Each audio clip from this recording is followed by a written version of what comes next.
Are we still going with the whole Jesus look? Are we, the pandemic? The pandemic is over. I just have. Are you just? Is this what we're going for now? Is it okay? I'm gonna leave it. I didn't know it was over. Is everybody outside? Have we been? Can I do these live? Yeah, we can go outside now. I don't know if you knew that. I actually took a plane, so I'm just saying. Oh, wow. You can leave now, John. It's okay. I might get a haircut. This is.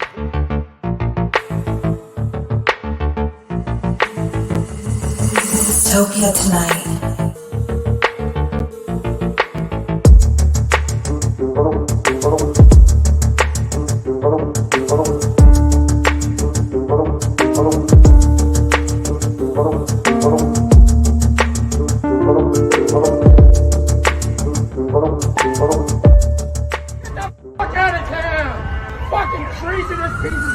Dystopia tonight. Hey, hello. Now you see the pressure of she's the funniest one of the week. Now everybody is like, make me laugh, bitch. So, I'm done already. So good night, everybody. Thank you. Thanks for listening. We like to bury our last guest of the week. Thank you. Right off the top. Thank you. Yeah. Thank you. You know what? I think we talked about this briefly before, but I'd gone over your stuff before. You were both born in Brooklyn. And I knew you lived in Manhattan, but I don't think I think of you as being born in Brooklyn. Well, really? Yeah, isn't that okay. Like I always think of you as living in Manhattan, and then you went to Vegas, but I always forget that you were born in Brooklyn. Yeah, I was born in. I grew up in the Brooklyn where there wasn't the fucking craft beers and the vegan and the organic. I grew up in Brooklyn. You know what I mean? 86th Street, all the Italian food, all the bakeries. The Avenue, DiPaolo's Bakery, Gino's Pizza, Gino's Italian Ice, John's Deli, which was right by my high school. I went to Lafayette High School, it was right under the L. Made the best eggplant parmesan heroes of all time, and then L&B Pizza. That's but then you go to where my son, who was on the show, your show, where he lives, and everything is organic and locally grown, and we talk to the cows before we kill them. That bullshit. So that's not. I don't consider that real Brooklyn. Yeah, that's all I'm saying. Oh, no, I totally understand it. I mean, it's still funny to this day. If I talk to my family and I'm like, I'm going into Williamsburg, they're like, you got to be careful. I'm like, it's not the same Williamsburg. Wait a minute. That they were even saying that about Williamsburg, because that was never a bad place. You don't think so? No. The bad places was where my son, like Bushwick and Bed-Stuy and Crown Heights. That was you just didn't go in that neighborhoods, and that's where they all live. That's right. Yeah. That's where all the children live. I blame the Italians for letting Brooklyn fade away to the. I really do. You have to, because everything was nice, and then the Italians got it, and it was nice for a little bit, and then they never kept anything up. They were like, no, these walls are supposed to be yellow. And then it just decayed, and then the cynics moved in, bought them out, and that's what happened to 40th Street. That's where I was born in Maimonides Hospital, and I lived on 40th Street. Really? I didn't know that. I just thought of you as a Jersey boy. No, Brooklyn. Yeah. And are we still going with the whole Jesus look? Are we, the pandemic? The pandemic is over. I just have. Are you just? Is this what we're going for now? Is it okay? I'm gonna leave it. I didn't know it was over. Is everybody outside? Have we been? Can I do these live? Yeah, we can go outside now. I don't know if you knew that. I actually took a plane, so I'm just saying. Oh, wow. You can leave now, John. It's okay. I might get a haircut. This is really. I haven't gotten anything like maybe like I've trimmed a little on the edges, but no, this is all.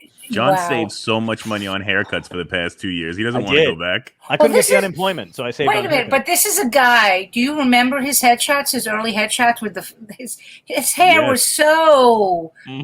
And now, what is this? What is this look? What happened? I told what happened was the pandemic started, and I was like, guys, give me the guy who gave Jenny AIDS in Forrest Gump. I'm going for that look. I'm going to bring that back. Wow. Well, you're not thin right now, so you're not dying from AIDS yet. What are we fucking talking about? How did we go to AIDS? Oh my God. I don't know, but I love. you're not thin right now, so you've been eating. You're not thin. You're probably, if you want to do the whole age look, you gotta fucking. I know. I gotta go full Philadelphia and Tom Hanks. Full Philadelphia. Yeah, I gotta look like Chet Hanks, but a little bit worse. If that was. Oh my God! Don't. I feel so bad for Mr. Hanks. He's got Me too. And his other son is so sweet. And yes, then, Colin. and then, well, that's why I only had one. Isn't that great? No, really. I because Lane used to always ask me, well, how come he never got a brother and sister? And I said, because you were such a great child, and he really was. Right. That I knew the next child was if I had another one, would have been Satan. That's smart. That's a great way. That's a great form of like secondary birth control, where you're like, hey, the second one could be a Chet. This is a poster. Like you just see a collection of his videos, and you're like, I don't want to fucking do this at all. This is horrible. It's Tom Hanks' sweet face. So you got started at Catch a Rising Star, am I right or am I wrong? Well, actually, I actually started at Pips in Sheepshead Bay. Oh, that was your first. That was my first. It was Pips, and I started with Andrew Dice Clay, who was then Andrew Silverstein. Wow. And Richie Jenny and Andrew. I tell the stories. I think I've actually told you this story, but yes, Andrew Silverstein was what Andrew went by, mm-hmm. and he used to do impressions. Right. And he did an impression of the Fonz, which morphs into Dice. Wow. And his best impression to this day, I haven't seen him in years, but I have my friend is his opening act. I'm waiting. I've relayed this to her. I was like, he does the best Jerry Lewis impression I've ever seen. Oh yeah, I've seen that on like an old clip or whatever. Sometimes he posts that stuff. Yeah. I've seen him do that and the Elvis one. That's the only two impressions I've seen him do. But he's amazing at that. He's amazing in that. Yeah. So that's where it started. I didn't realize you started with Richard Jenny. Richard Jenny was to this. I mean, he sadly passed. I was devastated when he died. But he was one of my favorite comics when I was younger. My family loved him, and they let me watch him.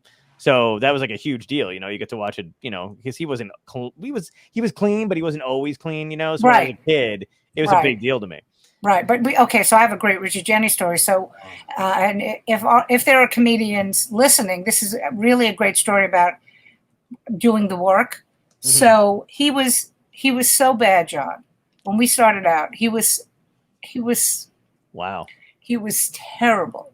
And he used to wear these polyester jackets, and he was always coming on to me. And he was like, and I'm like, Richie, I got a boyfriend. Thank you. Oh, you go, so, but he was he was just annoying, and he was terrible. Right. Mm-hmm. So this is when I started out. This is in 79. Right. Mm-hmm.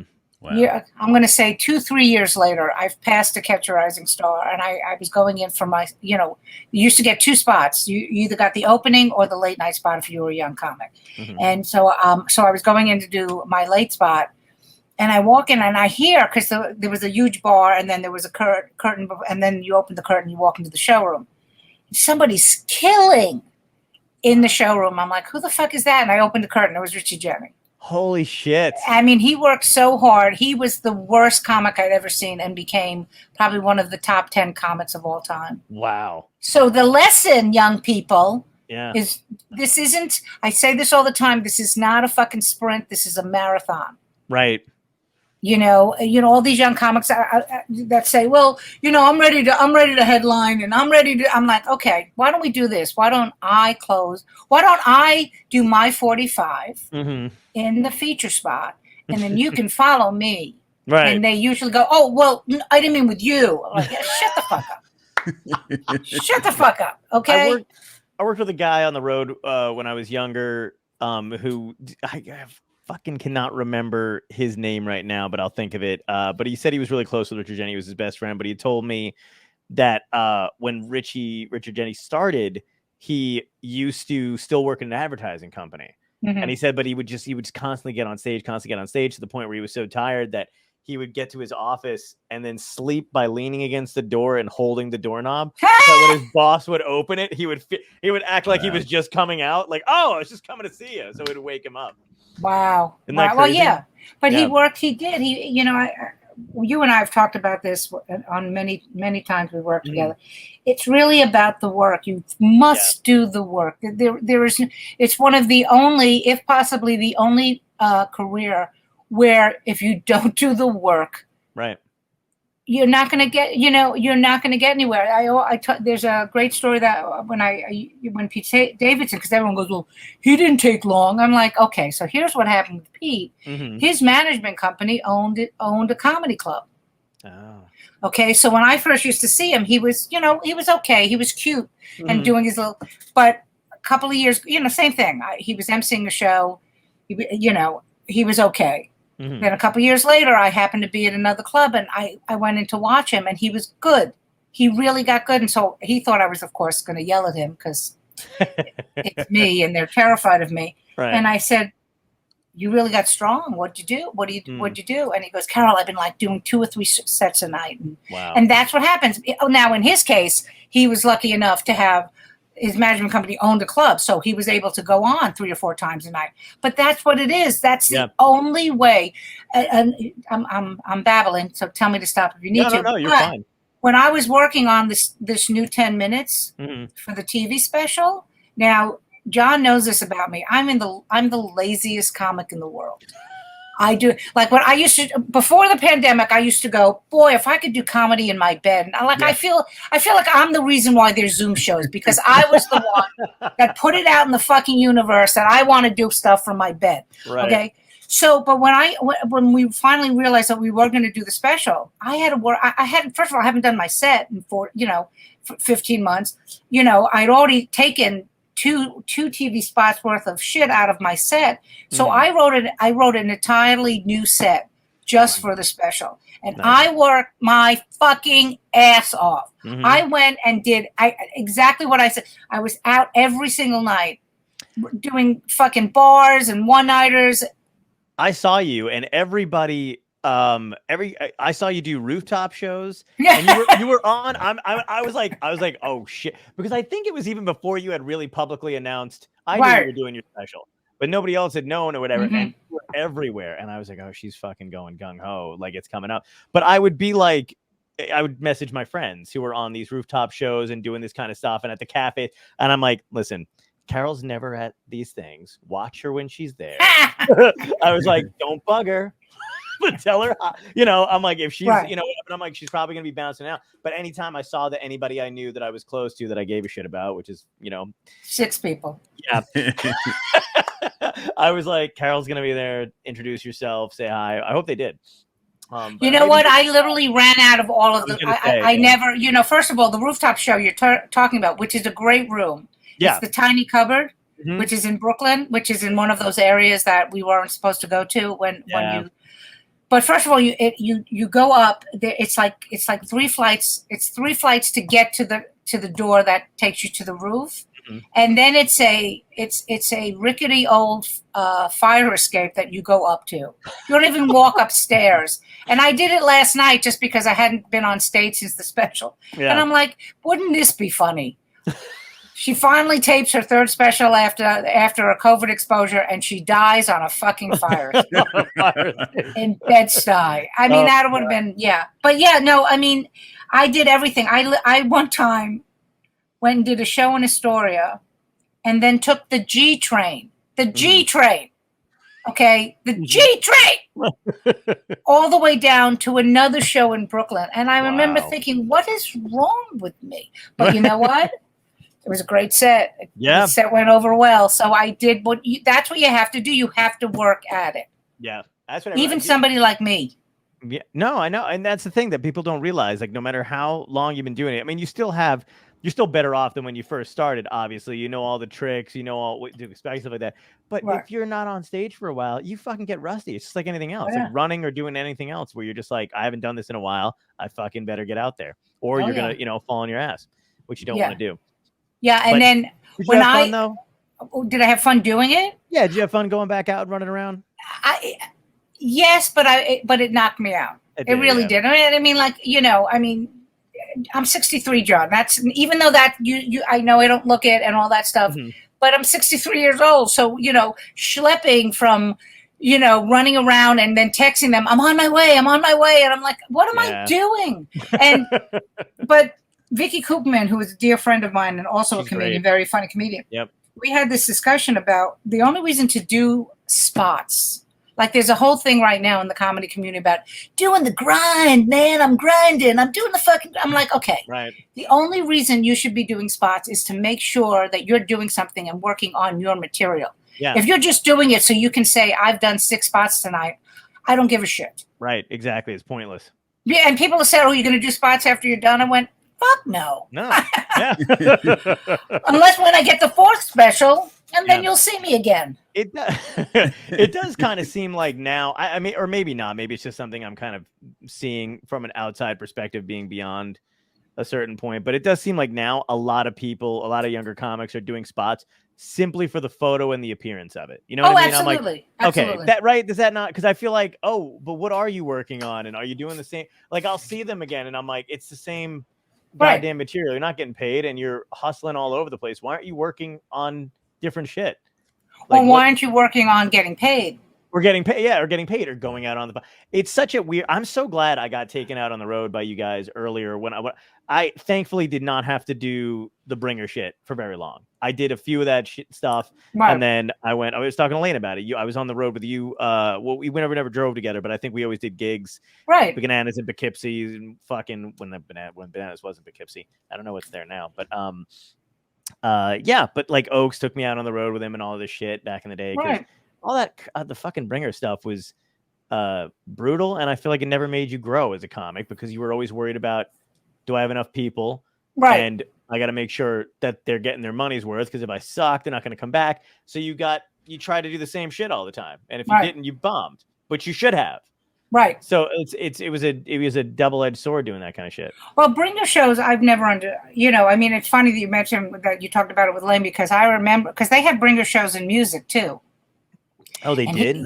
And when we first got back here, and he was doing something with his band, and he was like, well, Mom, we can play this room, but they want us to sell 50 tickets. I went, fuck no. Yeah, that's a bringer show. And so he could, he's like, but that's the only way I said, there's plenty of other places you can work. So what happens with bringer shows is the only people that make money on the bringer shows are the people producing the bringer show. Mm-hmm. There's a guy right now who I will remain nameless that does shows. He charges $20 a head cash. There's 10 people on the show. He sells out 200 seats. Let's do the math on that, people. Mm-hmm. I know who you're talking about. Yeah. Yeah. Okay. So that's $4,000. He maybe pays, he pays somebody to be the headliner, like $100. So he's pocketing like $3,990.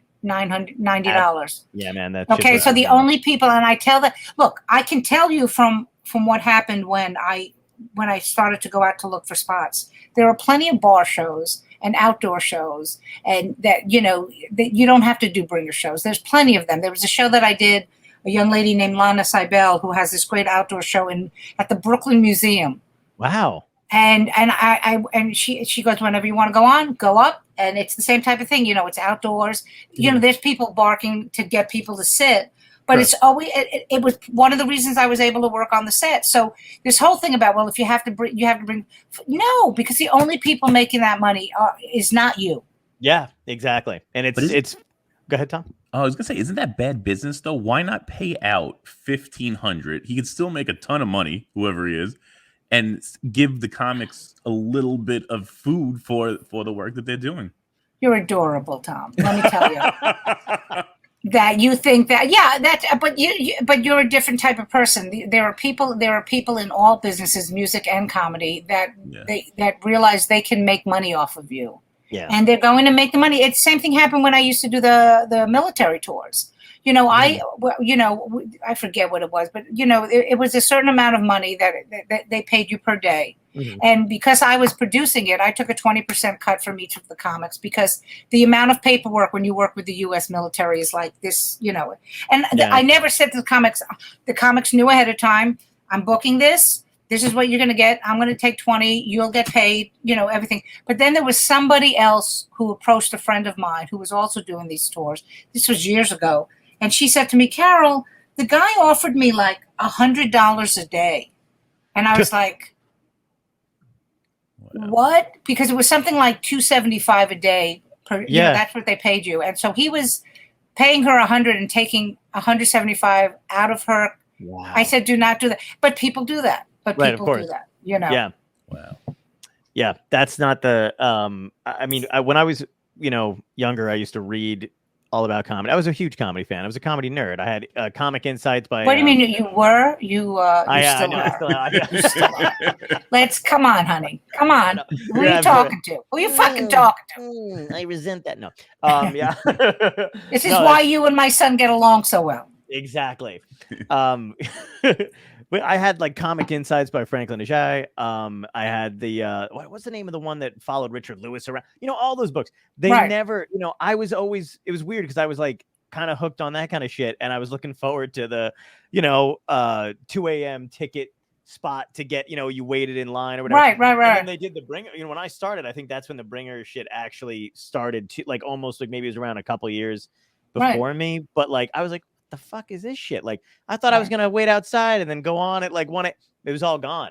Did you do the waiting in line? Oh yeah. Oh yeah. And okay, so to the people watching and listening, back in the day before the internet, you had to wait online for everything. Like it's the same thing with concerts. Yeah. Do you know what I mean? Like that's what you did. You tickets were going on sale, so some people would camp. The only thing that I can. It's like when the new iPhone comes out and you see the lines of people. Oh yeah, that's what it was like. So I waited to catch a rising star. They gave out the numbers at 6 p.m. and I got online at I got online at noon. I was online with Rita Rudner. Wow. And Margaret Smith. Oh my God. Yeah, and a guy who ends up becoming a writer named Don McHenry. So I mean, that's what you did. You went on and then they said come back and. Hopefully you got past and everything, but this whole Bringer thing is it's such a scam, and But by the way, everybody, if you want to send $20 to me for all this information, my Venmo. No, I'm kidding. Wait, do you remember who passed you? Yes, Paul Reiser passed me. Get the fuck out! That's sick. That is awesome. Yeah, Paul Reiser passed me. It was and that was Catch a Rising Star, and that was a great moment. So would you consider yourself in his who was your class? Because again, Paul Reiser was the class ahead of you. Yeah, well, that's funny that you said class because many people don't understand that. So in the class ahead of me was Paul Reiser, Jerry Seinfeld, Larry Miller, and Bill Maher. Wow. Okay. So and my class was, like I said, Rita Rudner, Margaret Smith, Joy Behar, Susie Essman, Larry Amoros, Bill Sheff. Bill Sheff, was the head writer of Letterman. Larry Amoros wrote for everybody. So I mean, that was my class. But then I didn't stay at Catch long because it's funny because in hindsight, when you're young, I wish I'd learned this. When you're young, you take everything so fucking personally. And I thought that I thought that they didn't like me there, so I found another place to work. Oh wow. Yeah. So I a little place called Who's on First on 61st and First, which it's a Dunkin' Donuts now. Oh, delicious. And but it used to be a little restaurant. It was like an American burger place, and they had a basement because that's gonna be. I'm not gonna get buried, but on my tombstone, I want to say I'm always in a fucking basement. Either that's gonna be my tombstone. Underneath that, it just says, "What's the cover?" Exactly. But I mean, either that or that's going to be the name of my solo show because so it was downstairs.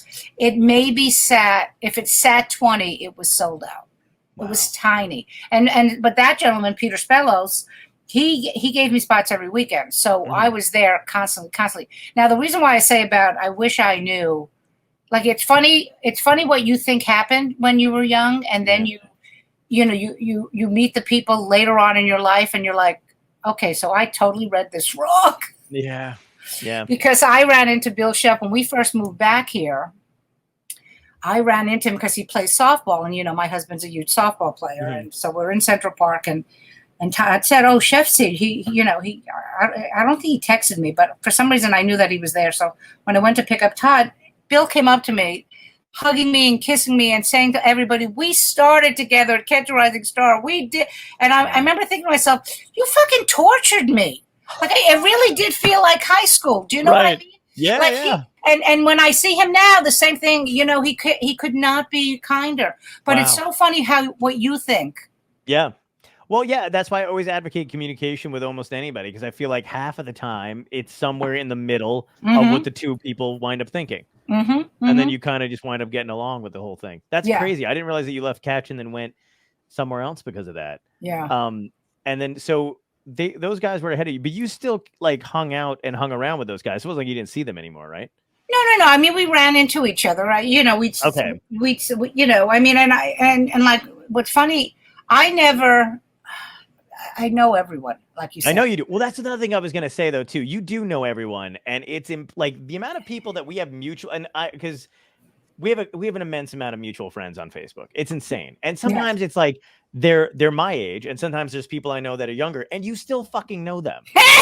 And I'm like, how would the fuck does she? And it's just, I mean, you know, it's not that you're not approachable either. Everybody, you know, you're kind to everybody, especially younger comics. You're all our moms out there. I am. But the other thing does anybody write a call? Nobody does. Nobody. Well, I ask a text, Ma, how you doing? It's okay. It's all right. I'll sit in the dark. Go ahead. But the other thing is every female comic that I've had on this show mentions you being in their circle, and I'm trying to do the math, and I'm like, but I think I know what Carole's class was, and I don't think. But I had Wendy Liebman, I had Felicia Michaels on. Who the hell else did we have on that mentioned everybody I've had on mentions your name, and I'm just like, what are you, Bugs Bunny from that cartoon where he's on first base, second base, third base, outfield? I'm like, Carole plays every role in some comedian's life at a certain point in time. It's insane. And if only they all owed me money. God damn it. I wouldn't be sitting in a fucking apartment talking to you people. That's for fucking sure. You know what? You know this about me, John. And listen, believe me, there's plenty of people that can't stand me. I know that there's definitely people. Well, but that's, you know, for whatever reason, either they're jealous or they feel I've wronged them. There's plenty of people. So, you know, I mean, it's very kind when you hear, you know, it's funny because you mentioned Wendy and Felicia, because, you know, Wendy went to high school with my cousin. Oh my God. So we have a history that way. Right. Felicia, I brought when she had stopped doing stand-up and she was raising her kids, and when she decided to go back to doing stand-up when she was going through her divorce, that was the first tour I did overseas, and I said, hey, you want to go to Iraq with me? And she looked at me like, what? And ever since then we've been tighter than, you know, we've been very, very, very close. But we were what we call, back then, I guess it wasn't called frenemies, but when me and Felicia were the cute, dirty girls. Okay. Do you know what I mean? So, and there was not a lot, right? And I mean, like, I have red hair now, but I was a cute little blonde thing. You know, my jaws were, you know, I used to look how young I look when I do that. See what I mean? You know, my tits were up. Anyway, but we were the two girls that were filthy. We were dirty girls. So whenever Felicia got something, I would be pissed at her. And then whenever I got something, she would be pissed at me. But when you get older, because for women in comedy, back then, there was only one woman at it. You know, there wasn't, which is, of course, why I created the show, but that's another story. But so we were always in competition with each other. And to be a young, cute girl who was also doing dirty shit, that was even smaller. So but now who the fuck cares? Right. Yeah, no. What was like, so you were saying that there was only one woman per show, which I have heard, but I don't know if this is true. Was Mitzi Shore, was she the first club owner to kind of, you know, because I know that there was like oh God, I'm trying to think of what I've learned, but there was like a room where like belly room. The belly room was the female room, right? But then she also integrated you guys into the main room and stuff too. Yeah, she's the first club owner to kind of not have that male, one female, male lineup, or do you think it was? Well, you know, it's funny that you mentioned that, because we didn't actually. I don't remember if it's going to end up in the special now, but Marsha and I talked about that. You know, Marsha Warfield, just to drop a name here. Yeah, no, absolutely. You know, amazing. And she said that when she started, now this will blow your mind, because I started in '79. Marsha, I think, was in the mid '70s. So here, you know what I mean? So it was her. And I said, were you the only black female comic? And I totally forgot about Shirley Hemphill, because I just remember Shirley being in What's Happening. Yeah. Right? She was in What's Happening, right? Yep. So she was saying, Marsha was, I mean, like, this was even before my time because I didn't get to LA until probably 85. Oh, wow. Okay. Okay. So, because I started in 79, but like I got married to Todd in 84, and I think we moved out the following year, maybe 85 or 86. But she was doing this in the fucking 70s. Yeah. And she said that when Mitzi did the thing with the belly room, Marsha said she was very pissed at her because it's like, oh, so just throw us all into one room. Why not just put us in? It would ask when you have Marsha on the show, which you will. You should ask her about it. You absolutely, because that was interesting. So I don't. Wow, yeah, I didn't realize. Mitzi was great. Mitzi was great in the fact that she did have this room, but once Marsha said that to me, I was like, oh, that's an interesting. Yeah, I didn't think of that either. Perspective. But here it is. So we're talking Marsha. So what are we talking about the belly room? Probably like 78. So we're talking almost 50 years ago. Are we talking 50? Okay. Did you? 43. Thank you. Oh, thank you, Mr. Man. I don't know if you heard about the little brouhaha that was happening in LA about that there was a female comic who had tweeted about the fact that she loves her home club in LA, but really no women. All three major rooms didn't have a woman on the show on the weekend.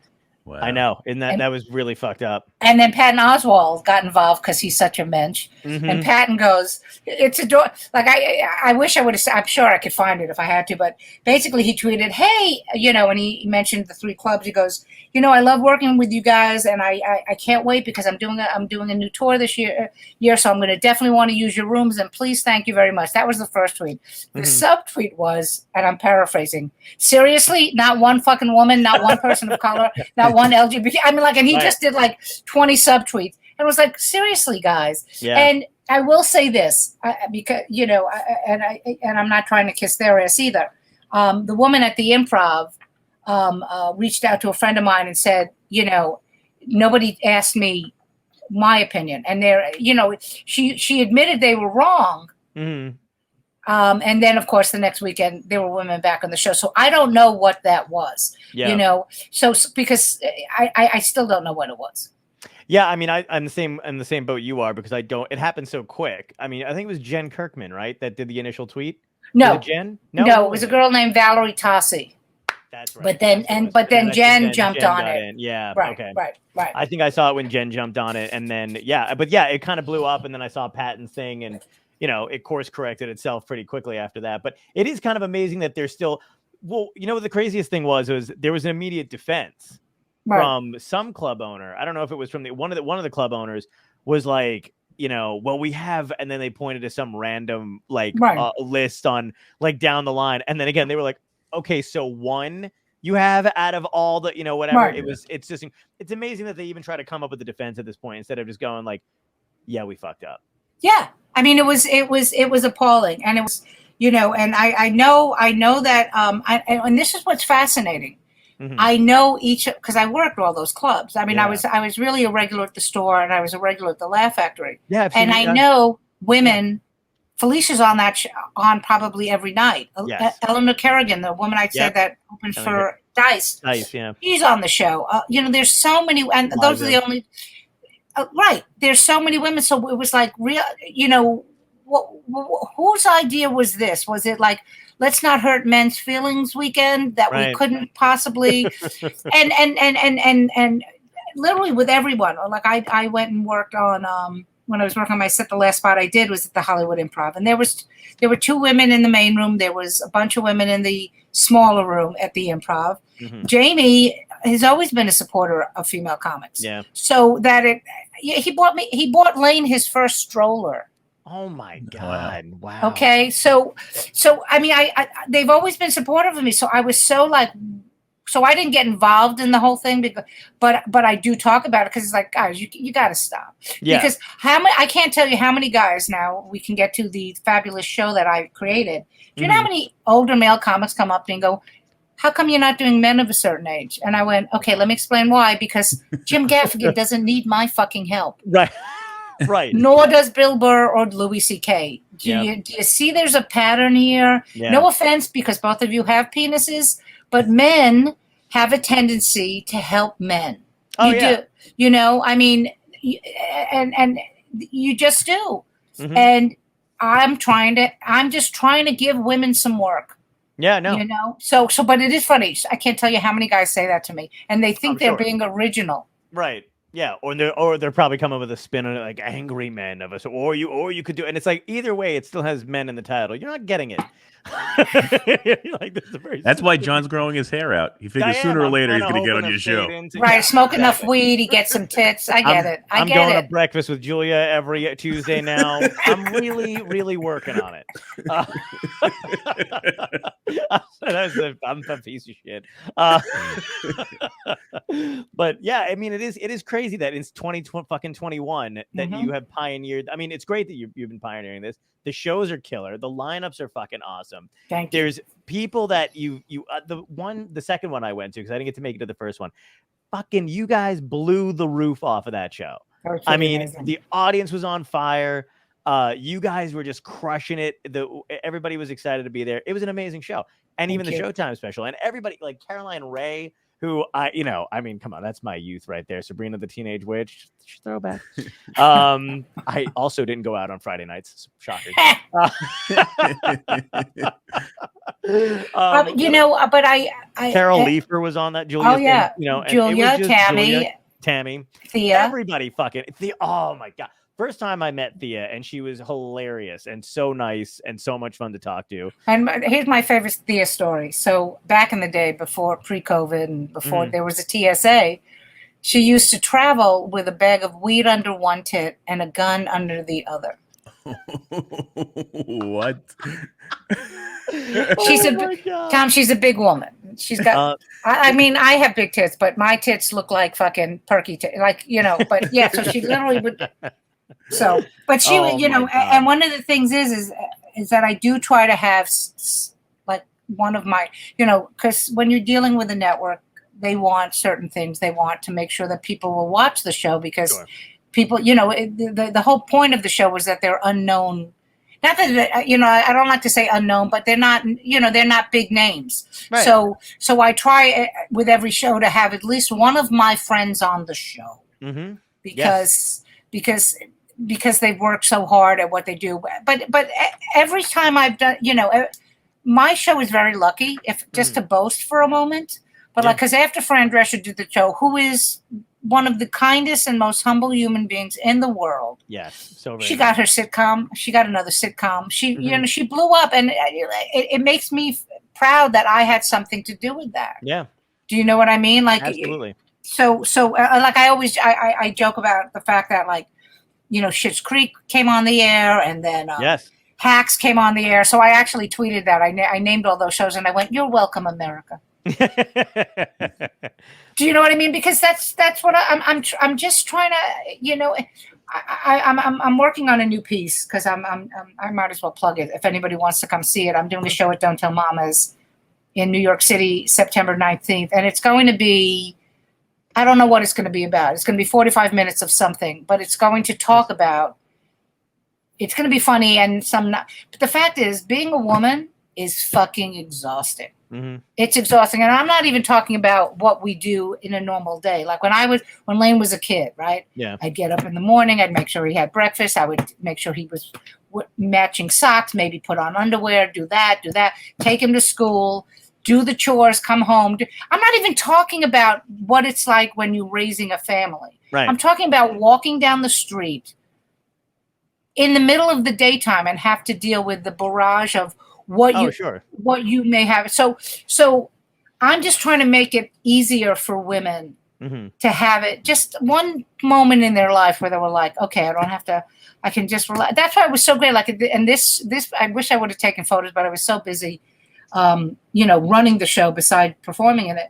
At one point I go backstage to the green room after the third tape, and then Terry Hatcher, who also is the most humble and adorable human being in the world, she had been wearing stiletto heels, so she had kicked her shoes off. She was sitting in the corner of the living room. Marsha Warfield was over here, and Wendy Liebman is talking, and Leanne's over here. I just looked into the room, and I was, you know, and Monique was, you know, and there was this energy that was radiating in the room, and we weren't even doing anything. We were just because and then no one bothered me. They knew they were in this for a reason. We were doing this all together. It's my show, but we're doing this for a reason. Yeah. And to your point too about when you started talking about raising Lane, I have zero memories of my dad doing any of that stuff because he didn't. It was all memories of, my mom got me breakfast, made sure I was on time for school, got me up, yada. So it was, that's totally true. You told me a very sweet story after the show, the second show, because I think it was basically just about how women helping each other out, but all you guys, like was it a wardrobe thing? Just to refresh my memory. Remember, it was like with my hair, with your hair, and no, that was the first show. That was the first show. Okay, The first show, I was, Fran's on, I'm going on second, and there was a mirror right before you walked on the stage, and I looked at my mirror and I just went, oh my God, I hate my hair. And Carrie Louise and Vanessa Hollington, like out of nowhere, came like had hairspray and a comb, and I'm like, they're announcing me. I'm like, okay, guys, it was so charming, and the women all, that's the thing. You've been around your gender in comedy. They're not very supportive. No, they're not. If anybody had anything wrong, they'd be like, "It's gonna be a tough break, buddy." Yeah, right. Exactly. Like, oh, exactly. Really? Nobody has. Yeah. But women just don't do that. I know Terry was very nervous because she's a storyteller. She's done storytelling, but she had never done stand-up. So she was very nervous, and so just before she goes on, she's looking at me, and I have this whole. You probably heard me tell the story about when Lane was there's a lot of Lane in this, people, just so you understand what's happening. So when Lane was a pitcher in Little League, when he would get into tight situations, I would be behind him behind the catcher, screaming at him, going, "Make sure you breathe, breathe." And he would get out of it. I could see him take the moment, he'd breathe, and then he'd get out of the thing. So when I saw Terry, I was at her house the night before the taping, another name drop. And I was saying to her, I know this is stupid, but this is what I used to do for my son. Trust me, if you take that moment and you breathe, everything will be okay, because it centers yourself. So she's standing backstage and she's about to go on, and she looks at me, she starts going like this. Like she was breathing. It was so funny. I said, no, that's not the way. You're not giving birth. You're not giving birth. Deep breath. And she was like, and then she walked out on stage and she crushed. Do you know what I mean? It was just so funny. But she was I was like, no. That's hilarious. You're not in labor, Terry. Oh my God. There's another thing too that I love from this is when I was at the second show. I liked it was as a younger comic, it was cool to see you guys kind of trying to figure out the order, because I think it was something along the lines of like Thea Vidal was going to go up and then Caroline was going to go up, and Caroline was like, no fucking way. Am I going up after Thea? And I remember sitting there watching going, oh, you guys, doesn't matter how long you've been doing it, huh? You all have that inner, there's no fucking way I'm doing that. I'm not doing that to myself. Like it was right. And then Julia was doing the same thing. You want me to go last? Like it was, and you had to convince Julia that it was that she was ready to go up last, and it was just nice to see. Well, also, and I'm very lucky about this. Especially with Julia, I took a moment with her and I said, "Are you going to trust me? Are you going to trust me?" And she went, "Yeah, I trust you." I said, "Then go fucking close the show for me." And it's very hard because we're in a business where there isn't that. I'm very lucky. Everybody trusts me. Like, it was so funny. So in this, I don't know whether or not this will be the lineup in the special, but I was third this time. Okay. And Leanne was following me, Leanne Lord. Now, Leanne Lord has done military tours. I never worry about, we've been on backs of trucks in Haiti. Do you know what I mean? Like, we have been... Yeah. And she, be the title of this episode is going to be "Backs of Trucks in Haiti." Thank you. So I always say this to we were talking and we hadn't decided on the lineup, and I said, I can put you anywhere, and she says, "That's very sweet of you." I said, "No, because I know you're like my, you're like my." I call her the cleanup hitter, right? Right. And so as I'm So I forget where we were when I told her she had to follow me. She goes, I don't want to fucking follow you, Montgomery. And I just died. It was great. I was like, really? Awesome. Really? But she is like, I go in, I was third in this. So what is that called in baseball? Not the cleanup. I'm a Spider-Man guy. You're The power hitter. Yeah. What am I asking you? You see, at least my son is a nerd and no sports. Okay. That's true. Yeah. You fucking pussy. Okay. So anyway, so what was I saying? I forgot because I had to call you pussy. Can we and go that's back? when the show just derailed. We don't know what happened. That was the only. She waited 45 minutes to call John a pussy, and then the show just done. None. We don't know. We're done. You were the power hitter. I was the power hitter, and Leanne was the talking cleanup about sports, hitter. by the way. We're not talking about anything else. We were the bottom. There's a power hitter. And No, the bottom is a gay reference. Oh my god. Oh my god. Oh my listen, god.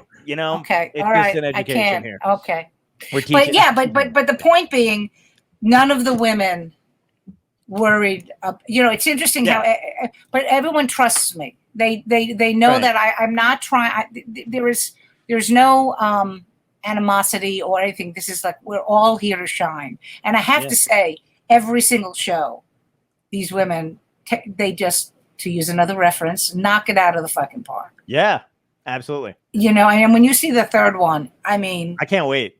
It's pretty. I love that you were out in LA for it. I wish I was supposed to be out around this. But you actually, I think I was supposed to be out in LA when you went out the first time, and then the COVID thing happened, and then whatever. You know what I mean? Like that was the whole thing. Yay, COVID. Yeah, I know. Does it get a special thanks? I should fuck you, COVID. I mean, so for the people that don't know, we were supposed to tape on July 20th, and 2 days before the taping, I get a call saying that we had to basically. Well, there was a COVID exposure. That's all I can say, and I, because not only am I the creator and the star, I'm also the executive producer. So guess who had to make the final call? Yeah, you did. And I was on the phone from 2:00 in the afternoon on Sunday till 10:00 that night. Oh my God. Just talking with the network, talking with my partners, I mean, we couldn't do it. There's no way we could have done it because God forbid somebody had gotten sick. I would have felt, it wasn't, but it was such, people don't realize when you're in this business, everyone just thinks it's, hey, stand up, I'm doing comedy. And when you're doing a TV show, now you're putting at risk like my cast, my crew, the audience from the show, the people that run the improv. I mean, like I don't want to, you know what I mean? So we at the last minute went, okay, we're gonna pull this thing. And I was actually with my friend Vicky today, and she was really worried about me because I was devastated. I really thought we weren't going to do it. I really thought. I would have thought the same thing. And, up until a week before the taping, I basically said to my husband, maybe I should stop drinking now because it looks like it's going to happen. And my face is really bloated. I was so devastated, and I didn't talk to anybody. Because I knew everyone felt terrible. Mm-hmm. And of course, and then there were people who were like, "Oh," and you were out in LA, and they were out in LA, right, to do it. So it was everyone was kind of out there already. Oh yeah, it was hard. But I know what I was going to ask you. This actually kind of leads into this too, because I feel like I consider you unflappable, and I think other people see you that way too. Do you see yourself that way? Yeah, I am. Good. That's good. Am. Well, what was funny was, once again, back to my son, because what else is there? He was, so we're taping the third special. We're like, this is great. I got a suite. Mm-hmm. We went out early because we were going to see, so this happens as we pull into the driveway to the hotel. We haven't even checked in yet. Okay. Right. And Lane had left because he grew up in Vegas. So the sister of his best friend had come in for the weekend. Mm-hmm. And to spend the time with them. So we had breakfast. We were like, this is it. Yeah, we're doing it. La, la, la, la. Okay, guys, I'll see you later. Have fun. Because they wanted to go downtown LA and look at the record stores and everything. And so they show up about, I want to say 3:30. And Todd is at the door of the suite, opening the door. And, Lane must have thought something happened to me because he just grabbed them and threw them in the other room. What? because I was like, okay, so what do we do? You know, like it was nonstop. But the kid who was he went to visit, she was the little sister that used to follow him and his best friend around. And she's grown into this amazing young woman. So I said to Kristen, I said, so, you know, on a scale of 1 to 10, how did I react as opposed to when you guys were kids? She goes, oh, you were way better. Because I used to just scream at them because there'd always be kids and they all would sleep over. And I was working, you know, I get out of Crazy Girls at midnight. Right. Or 1 o'clock on Saturdays. And then they'd all be sleeping over. And then like at 6 a.m, they'd start fighting. And I'd be like, shut the fuck up. So what I'm saying is I've grown. Right. You heard it here first, everyone. Were you still doing the show in Vegas when you did Politically Incorrect? And was that your first time on a show like that? Because you were there, I think, when I remember that episode. Actually, I remember that episode, watching it before I even knew you, before I even started doing stand-up. Wow. But I think you were there again in the defense of the art that you were performing in front of in Vegas or whatever. I think because it was very like, you know, Bill's misogyny bullshit. And then what? Bill Maher? I don't know what you're talking about. No, that's rubbish. He's going to be on the show. No, he's not. I've got one of his best friends on all the time. But can I just say something about Bill Maher? Because everyone says that, you know, because he's famous, he was always this, and he was always a prick. Oh, he was. Okay. So you understand. I mean, that's who Bill Maher is. That's just who he is. But what I mean by that is this sense of himself.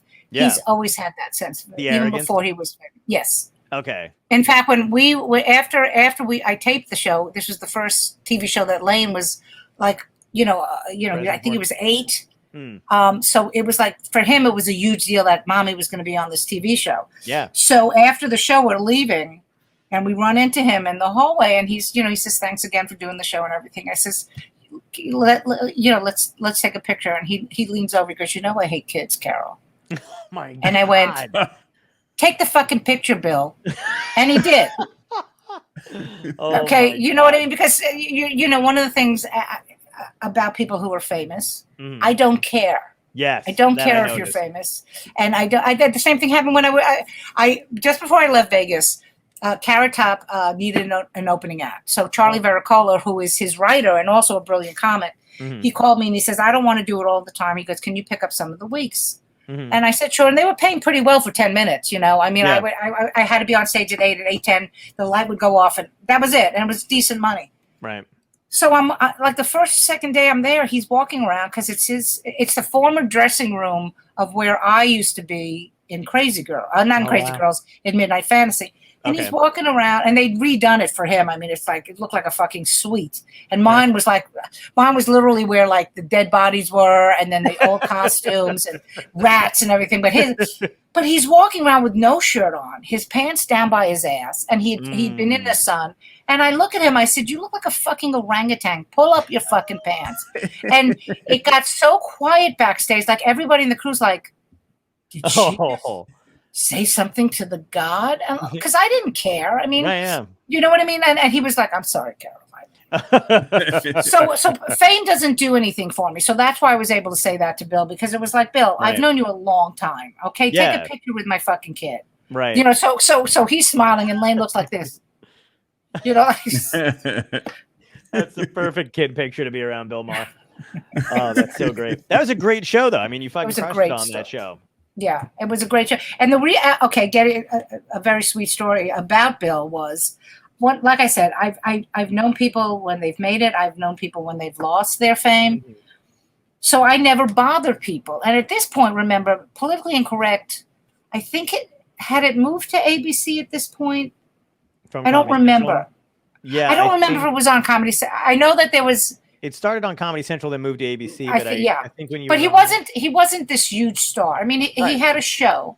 Yeah. So, at the Riviera, the showrooms were upstairs. Were you ever at the Riviera, John? I've been there. Yeah. Okay, so do you remember the food court? And then you go upstairs, and that's where the showrooms were. Because what they would do is, and this is really interesting about casinos. So at the end of the show, you couldn't go down that way to the food court. You had to go around, so you'd end up in the casino. Yeah. But the cast would be able to go down the, And I had heard that Bill was at the bar and was hanging out with Steve Sharippa, another good friend of mine, another name drop. And and I'm going down I was like, that's great. I'm not going to go say hi because I know that everyone's bothering him. And I come down the escalators and I hear from the bar, Montgomery, come have a drink with me. And that's how I got on the show. He goes, how come you've never done my show? I said, how come you never fucking asked me? Oh. Wow. And so his producer at the time was an old friend of mine. He says, call him and get on the show. And that's how that happened. Nice. Oh, that's fucking awesome. Yeah, because then you said it was the guys that were ahead of you were what? You said it was Bill Carole Maher for ahead of you? Yes, because okay, she was so part those, of it. Right. Yeah. So that crew. Okay, gotcha. That's cool. Yeah. That's and what was the Crazy Girls thing? It went from that to Midnight Fantasy, and then you left. But do you know why did you wind up leaving to do to New York, back to New York, and then LA? I always wanted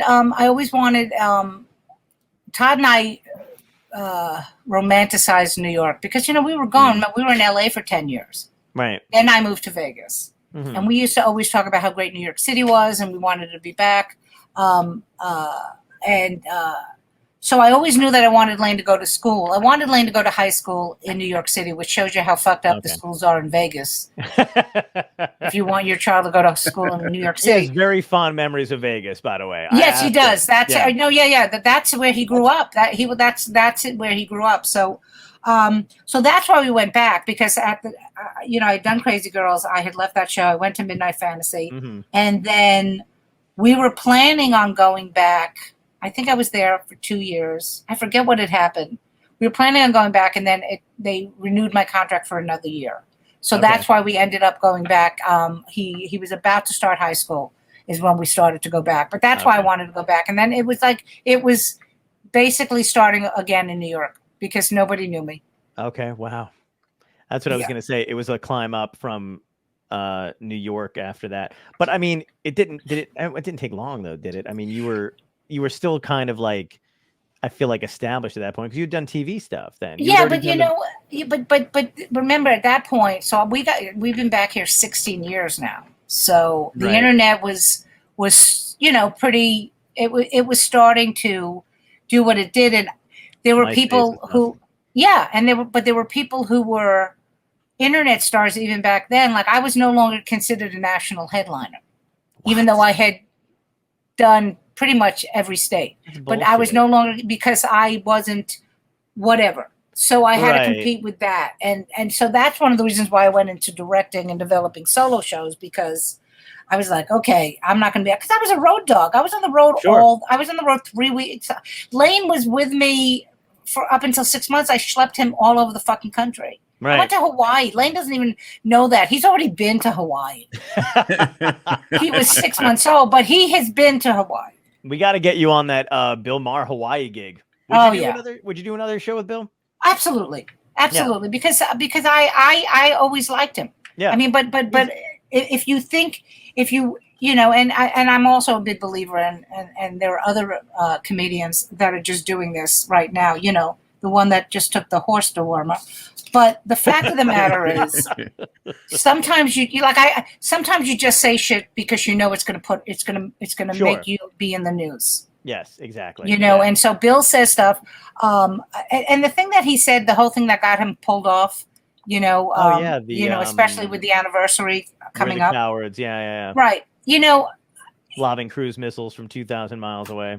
Right, which wasn't wrong, But that's the thing is that he, when we're in clubs, and we can say whatever we want because nobody's recording it. But when you're doing television and there's a major network, that ABC, was a major network, they were like, we can't have that. There's too many people. Were you one of the people at the time who considered that kind of thing censorship, even though it was advertisers pulling it, or did you not? Did you think the advertisers had a right to? I don't think I don't think comedians should ever be censored. Right. But what I think is funny and what you think is funny, what Tom thinks is funny are three different things. Yeah, sure. So we live in a society right now where everybody has a vagina and they're pussies and everything. He's Right. like, oh my God, you upset me. It's like, okay, you know what I mean? So there really is little perspective when it comes to that kind of shit. And how I was talking to somebody the other day, literally about how something she was upset about and her friend was not upset about. And what upset her was that her friend didn't feel the same way about the thing. And I was like, don't worry about what you guys had, whatever the situation was somewhat similar, except for the fact of how you handled it. So you handle it your way and she'll handle it her ways. And, if you don't like the way you're coming out of it, fix it yourself. It's your thing. People don't like that. They're like, you have to feel exactly how I'm feeling. Why don't you feel like I've been on podcasts before where we've talked about, you go on those podcasts and they're like, let's talk about relationships and people who've hurt you. And you're like, I'm fine, but they really want you. They're like, I think you think you're fine, but you're not. Yeah. And I'm like, fuck you. I'm having a sandwich after that. You know what I mean? Like, there's I'm sorry I walked away from whatever it was, but it was one of those things. I think I was telling a story on one podcast where there was a guy and a girl hosting it. And this one woman was just like, about a relationship I had when I was 19. And she was like, I don't think you realize what it did to you. And I was like, do you want me to call her husband now? What do you want me to like at what point, like, do you want me to call her job? Like, who do no one know. You know what I mean? Like, how far are we supposed to take this? Right. And what's wrong with you if you can't fucking move past, like, how have you not had 10 lives by then at that point? It's insane to me. Well, for a very good example, a very good friend of mine, this is, of course, before the internet, she went to see George Carlin in Vegas. Ooh. And one of his jokes was, when he went off on raping Mother Earth. Do you remember that bit? Yes, I do. Okay. And she said, I said, how'd you like him? She goes, he was talking about rape. And I went, okay, do you not... Right. But all she heard was the word rape. Right. Now, that bit, if he was alive, he'd be, first of all, none of them, Pryor, Carlin, Lenny, they'd all be Hicks, they'd all be crucified now. Absolutely. Crucified, like my favorite, and we always... Even Joan Rivers. Joan Rivers. They almost did it to her before she passed away. Right. But like my favorite joke about Bill Hicks is when he's at the Waffle House and she says, "What are you doing?" He goes, "I'm reading." She goes, "Well, why are you reading?" He goes, "Because I don't want to end up as a waitress in a Waffle House." Somebody would go, "He's racist against Waffle House waitresses." Yes. I mean, that's what would happen now. Absolutely. I was watching, my mom's a big fan of, Live Aid, for the 1985, the whole thing. So I found only one time they did it. They put out a box set. So like a couple Christmases ago, I found it. We're watching it. U2's on stage, Bono's they're playing the song Bad or whatever, and there's that one guitar solo. But he kept it going because there was a fan in the audience, and he was doing his whole like strutting back and forth. Right. And he just thought, and he was like, do you want, like, I don't know, I guess he caught her eye and she was like really wanted to see him. So he's like, do you want to come up here? And then, it was a great moment. Like anybody else, especially in 85 or whatever it was, I think it was written about like after the fact, but it was a great moment because he had like the crew moving stuff around just to get this one woman to come on stage for like half a second, give her a hug or whatever. But I was thinking like, man, today would have been like, can you believe that Bono's ego made him get those employees who are only working for instead of the fact that all those people got to be a part of this great monumental moment to make this woman. But today it would have been like, they don't get paid enough to do. Fuck you. Just move the equipment, it's insane. That shit drives me crazy. But this is the shit. It's all social media and crap, and it always drives me up a fucking wall. Oh, I know it does. Yeah, I know. I'm Carole. I swear to you, I'm better than I was the last time. Every time it gets a little better after we talk, I think. Yeah. Well, because I there's no reason to engage with people because they don't. Like my attitude is, I pretty much. I don't ever watch. I say this now, and of course the trolls will come out of the fucking woodwork. But I don't engage. I don't engage at all. I just go click, block. Like I had somebody who was a cousin of mine. Okay, an older guy, like 10 years older than me, and I don't remember how we were related, but we were Facebook friends. Right. And during the whole past 4 years, which we like to consider a blur, I made a comment about the former president. And this guy writes after the comment goes, "Why don't you just stick to your little skits?" Wow. And I just right there went on, blocked him right away. Fuck you. Nice. Good job. Fuck you. I'm not gonna have a discussion with you about my political views. Yeah. You know, a friend of mine had put it so perfectly, because you know how people will be like, "Oh, they were scared, they blocked me," or whatever, and it's like, no. You know when you see a piece of shit in the street and you just sidestep it? That's blocking. How good is that? I was like, that is beautiful. Yeah, no, I don't. Because there's, I try not to engage. I'm. The only reason for social media, I've always said, is promotion. That's the only reason. When you hear these people talking about their, I don't talk about my private life. Right. I don't talk about, I talk about Lane and my husband, but that's part of my act. Oh, yeah, but I don't talk about, when my father passed, I think I posted a photo of him and said, "I love you, Daddy." But I didn't go, and then it was just the real, right. It's like, I don't want people to know that about it. By the way, I just want to, because you keep putting up the stuff. Hi, Sandy. I just wanted to say I love you. Yes. And we're supposed to go out soon. Okay. And do your solo show, Missy. So now I'm on tape saying it, Missy. Yeah. But I love you. So I forgot because you can. Huh? Jim Florentine and Jim Andrinos both had solo shows. I know you're getting down through the J's. You did the Jims. John's just sitting over here. It's fine. But do you have a solo show? You don't have a solo. No. I don't know. I used to be a teenage Jesus. That's going to be his fucking thing. I do have another solo show that I'm doing. Oh fuck, that was great. Yes. What's the next one coming up? A young lady named Caitlin Bailey. I don't know if you know Caitlin. She's been doing stand up for a while, and so we've been doing it. It's called Whore's Eye View, and it's she's a former sex worker who's now a comedian, and she's a sex workers' rights advocate.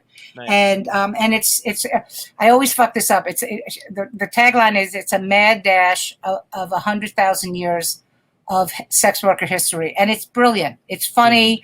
There's information. So that's the big one that I'm working on next. And I like doing that. I as much as this whole, and for the universe, we should just continue doing these funny women shows, specials. Just give us the series already. I mean, I love doing this, and I love that they want me on every fucking show. But it's like, Jesus Christ, you know how hard I fucking work to get this 10 minutes. But I love doing the solo show stuff too. I absolutely adore that. Yeah. It's fun to be able to say, no, you have to do it this way. And do you like anything more than stand up? Do I like anything more than stand up? Production end of it, like that kind of stuff. You like ice cream? Ice cream, pizza, red wine. It's a vague question, but you know what I mean. Do I like anything more than stand up? Yeah, as far as the other stuff that you've done, like you're producing, you've been writing, you're on the back end of these things or whatever. Do you still like stand up as much as you like dabbling in that other stuff? I love stand up. I'll always love stand up, but I would be perfectly content to just produce. One of the things my goal is to produce 1 hour specials for women under the Funny Women brand. Nice. Funny women of a certain age present, in partnership with. Well, I asked because you just won an award for an acting award. Oh, Jesus. Oh, God. You did. God, you hear my career and you go, wow. And then you're like, yeah. Go ahead, tell them. Go ahead. Jesus Christ. You did. You did something. When did you film this? Because that's the only thing. Like before COVID. Before COVID. Like 2 years ago. Do you know PJ Landers? Do you know? I don't know him well, but I know he is. I know. Yeah. Okay. So he had written this based on his mother. Yes. And he asked me to play his mom because mom. Yeah. And mom. But I acting is I find it very fun because everyone was like, oh, I don't know if you saw the trailer, but I play a woman who's dying of cancer. Yes. That's really as a comedian. Oh, I saw the cat. Yeah, saw the fucking cat. He's making I know everyone's like, wow, we didn't know this part of you. I said, well, that's not hard to do. Dying is not. Comedy is hard. I think somebody said that once. I'm not sure who it was. Right. So, but yeah, I mean, it was fun. I mean, I would love to do. I'm at the. Oh, look at that cat. I know. I would. Where's my fucking pants? She's nowhere to be He found. never does in the entire time we've done this. It's just you, Carol. It is, and now his ass is in your face, All right, come on, which is buddy. great. Get out of here. That's There we nice. go. There we go. Cat butt. But I'm hoping that will parlay into, because I would love to. The only thing I think that I haven't done on my bucket list is I want to be the wacky neighbor in some sitcom. I'm working on it. Do you know what I'm saying? I want Yes, to of walk course, yeah. in, say something funny, and I want to and close the door, give me my check, Yeah. and get residuals. That's Yes. the only thing I haven't done. I would love to do a sitcom, and I'm hoping that somebody goes, "Wow, she can act," because a lot of times, back in when everyone was when they were giving out fucking development deals and sitcoms like they were fucking candy, Mm-hmm. None of those comics could act. No, not at all. They still can't. Right, and that's why whenever you see, I think who. No, I was gonna say I think Tim Allen was the only one I think who I ever thought like, oh, he acts pretty natural. Like it doesn't act like he's doing on stage. Right. You know what I mean? But any of those if you notice, everybody in those shows where they use a comic as a star vehicle, the people surrounding them are all brilliant actors. Yes, absolutely. Well, Seinfeld. I mean, all those people. Julia Dreyfus was on SNL, and then I think she was on Right. Fridays, I mean, but maybe, they carried him. Absolutely. Same thing with Roseanne, John Goodman. Yeah. Yes, I mean, absolutely. Oh my God. And Laurie Metcalf. I mean, these are brilliant actors, but that's Laurie Metcalf. Oh my God, she's one of the my. best. She's the fucking best. She really is. That is. Do you? Oh God, that she's. I will talk about I was gonna start talking TV. Did you ever see the episode? But Oh my God, he is my son. Jesus. I was like, you ever see the... Oh no, you have no idea what your son opened up here, because he told me that you guys watched Firefly and that you love it. Mm-hmm. So now I was like, I'm just gonna text your mom now. Hey, do you remember the episode when like like the entire time. But I mean, like, what's funny about so we love Castle. We watch Castle every Sunday night. Great.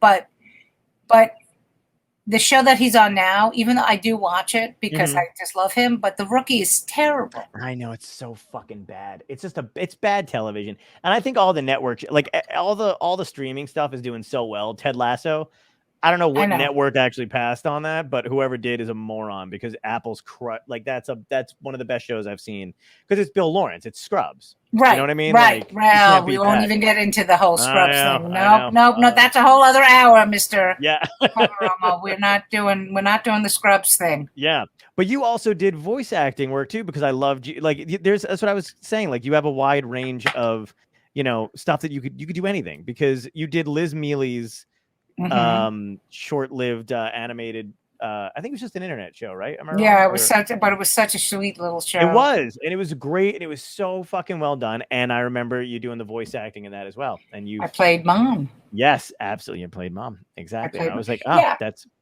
But that's the thing about. But I teach stand-up also, and I'm just like stand-up comedy isn't. Yes, the chances that you're going to be able to, like, I'll ask comics, like, what do you want to do? Oh, well, I just want to play theaters. I'm like, okay. There's so much more you can do. There's so much more, and I think I've proven that, Yes. I act, I write, I direct, I produce, I create.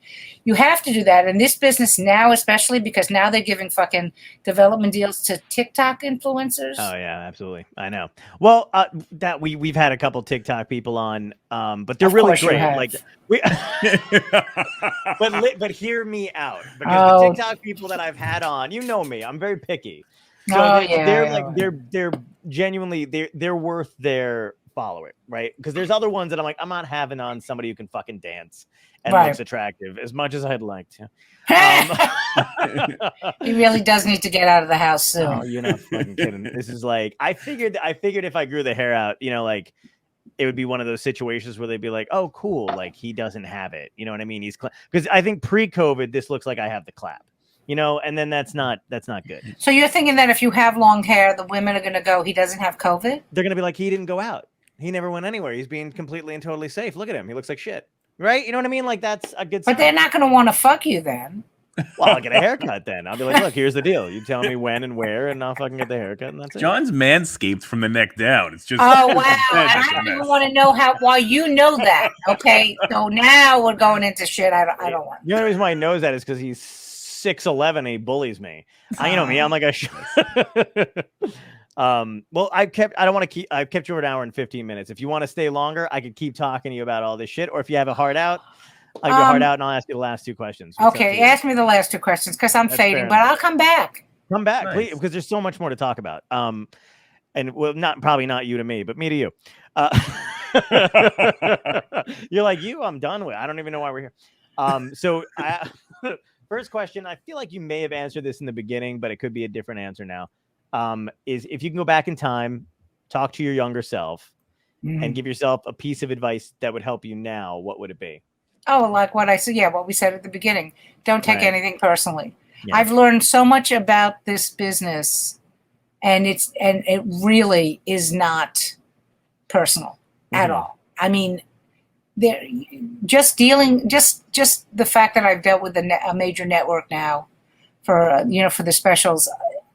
There are things that they just, and you're like, they love me, but this is what they want, and so you have to just go, okay, let's take the person, let's take out your feelings. Let's discuss this as what do they want, what does she want, what do they, and because like when we were selling the show, I didn't, they wanted a star.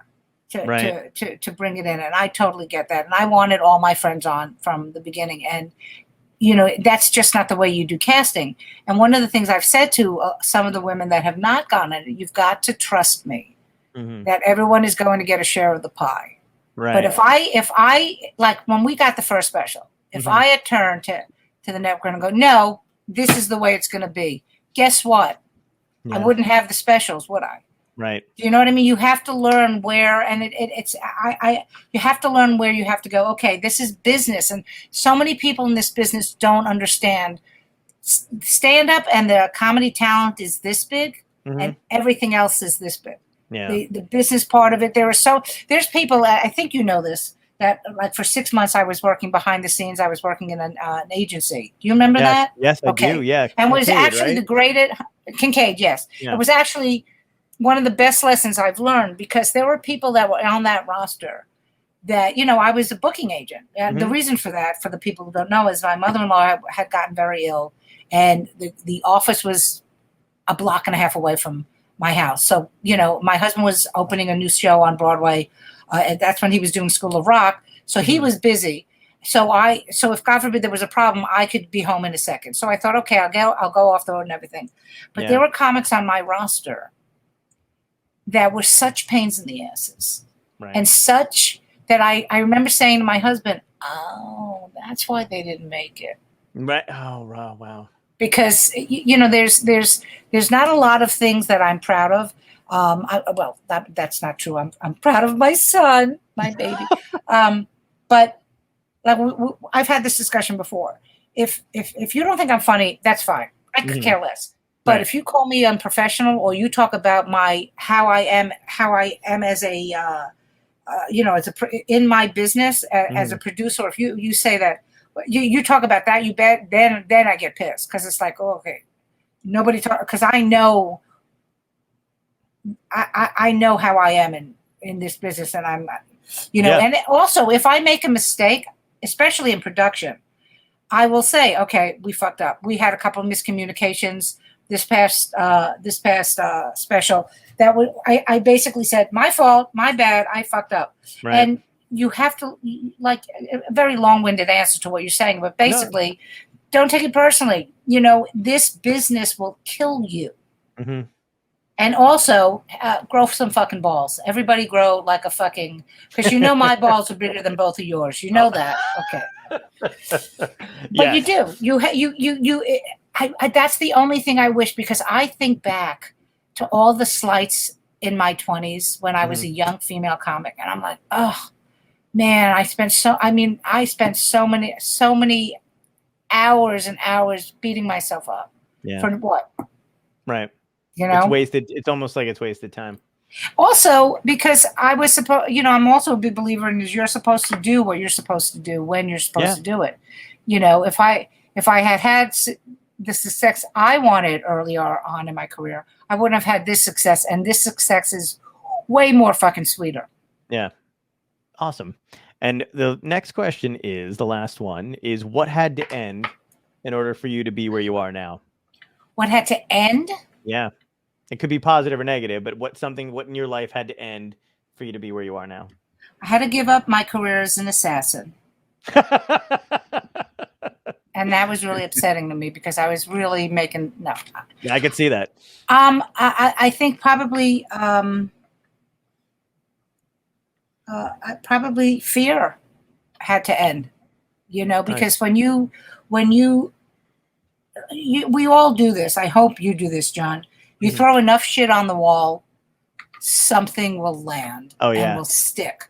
Absolutely. So this happens to be the thing that stuck for me. But you have to not be afraid to go out and do it. I started developing and directing solo shows when I was 50. And, I created Funny Women when I was 59. And there are people I know that are they're so afraid of getting the rejection. And that's all you get in this business. Yes.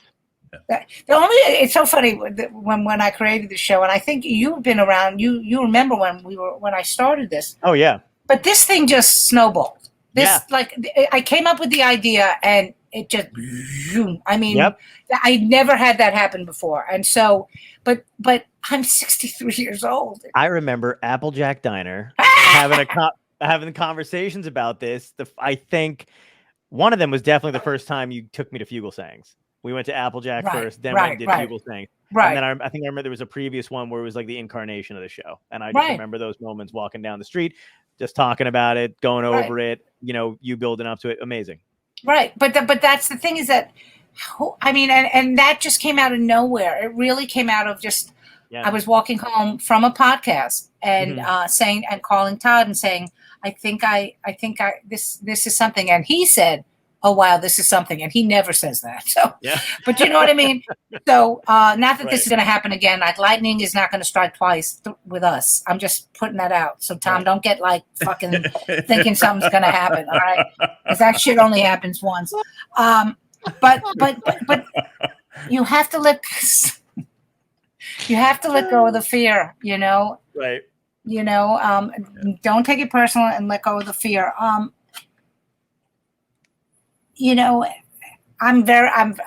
always say I'm very lucky, and people go, well, you worked hard for it. And I did. So also continue the work ethic, man, just keep the nose to the grind. And, we've managed, it's so funny because, people don't know, you obviously know about my son, but my husband also is a musician. And, so we've always, we raised a grown person. Like I always like to say, raised a grown person. He's not in jail. He didn't kill anybody. Obviously I did something right, but I didn't follow the right path. I mean, I was a comic. I was on the road with him. I would take, I was pregnant with him. Then, I would go on the road. Todd would take care of him, and then I moved to Vegas. I was making all that money. So then he took care of him. Then we moved back here. Todd started working on Broadway. Then I took care. We've never done the normal thing. Yeah. So that also is, don't do the normal thing. Do what's right for you. Absolutely. Yeah. And that's a good point too, because you got, like, everybody talks about where they can and can't raise kids. I mean, you raised, Lane, great guy, and Vegas, New York. Was he with you in LA? No. Yeah. He was born in Burbank. I mean, come on. All over the place. Because of my mom basically raised me. My dad had nothing. He was, I think, there. Well, he did contribute to something. He did. Thank God. Good Lord.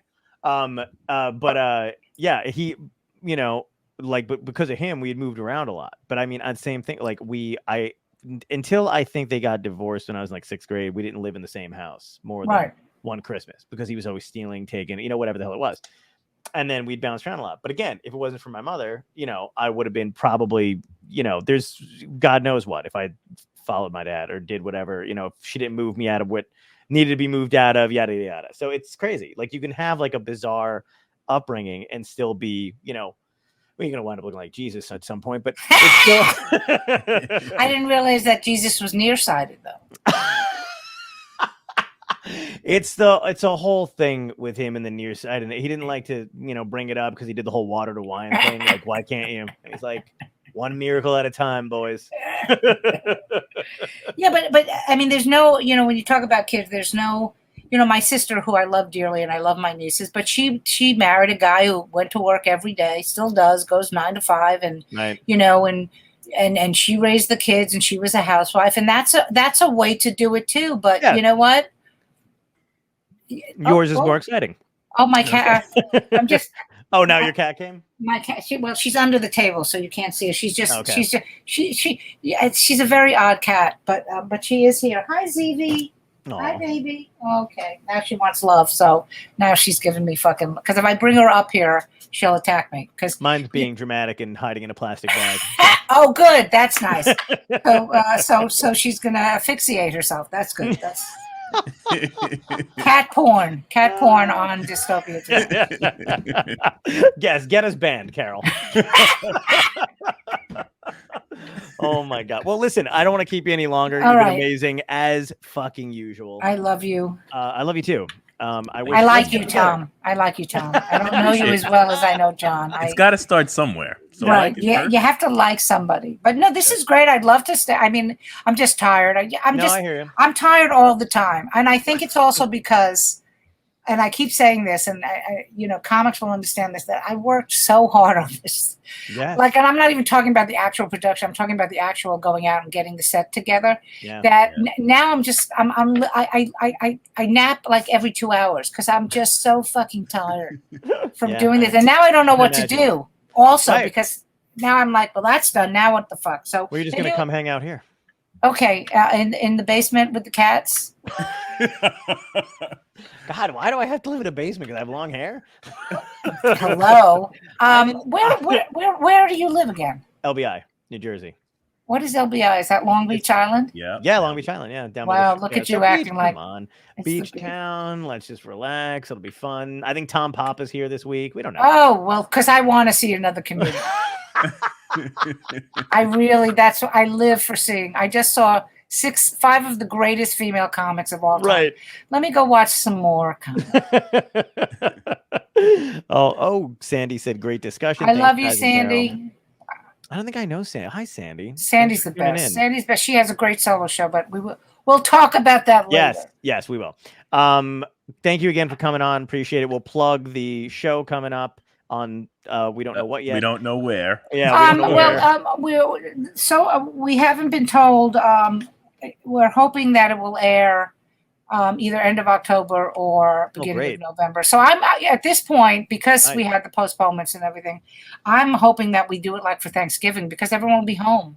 Yeah, that's a great time to do it. And it's my birthday, so it'll be nice. Good, so we can celebrate your birthday and my special. And yours. Oh, see, that's it. Everything works out at the end.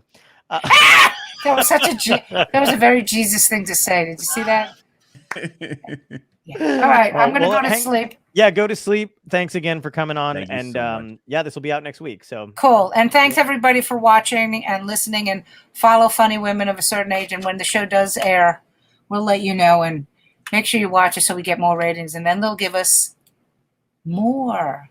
Ooh. No, this one's okay. So Funny Women of a Certain Age. Second one, even more. Even more.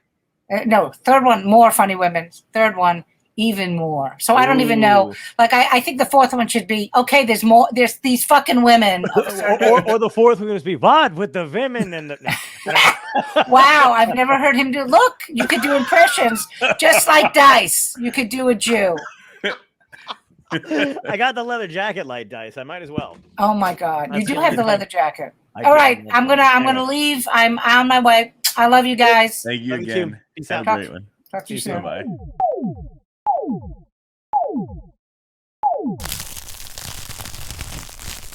Dystopia tonight.